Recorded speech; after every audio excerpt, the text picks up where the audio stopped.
With the collapse of the oil embargo to force Iran into a confrontation over the Straits of Hormuz, the US and Israel are looking for another way to get the long-sought war with Iran started, and more to the point, need to make it look like Iran is starting hostilities in order to make it politically and more difficult for Russia and China to support Iran. Now, recall that Israel has a past history of attacking US warships and framing others to trick the US into attacks on Israel's enemies, with the Israeli attack on the USS Liberty, initially blamed on Egypt, as the most well-known example. So here we have the USS Enterprise, the oldest carrier in the fleet, on her last legs, scheduled to be decommissioned next year. Her name is well known in part because of the Star Trek TV series. Decommissioning a nuclear aircraft carrier is a very expensive process.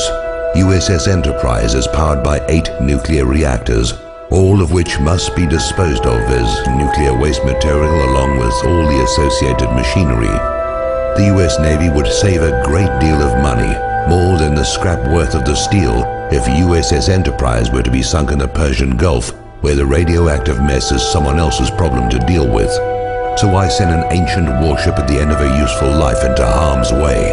The same reason Franklin Roosevelt moved a bunch of obsolete warships from San Diego to Pearl Harbor, while their newer carriers and warships were well away from Hawaii on December the 7th, 1941. Israel has 3 Dolphin submarines, given to her by Germany.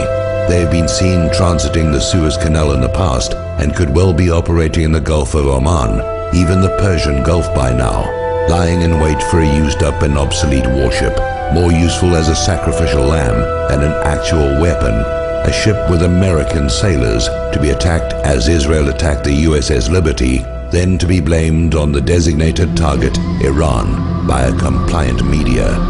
If you agree with this analysis, please post this video everywhere you see this carrier story. If we can make them doubt a false flag will be believed, maybe they'll call it off.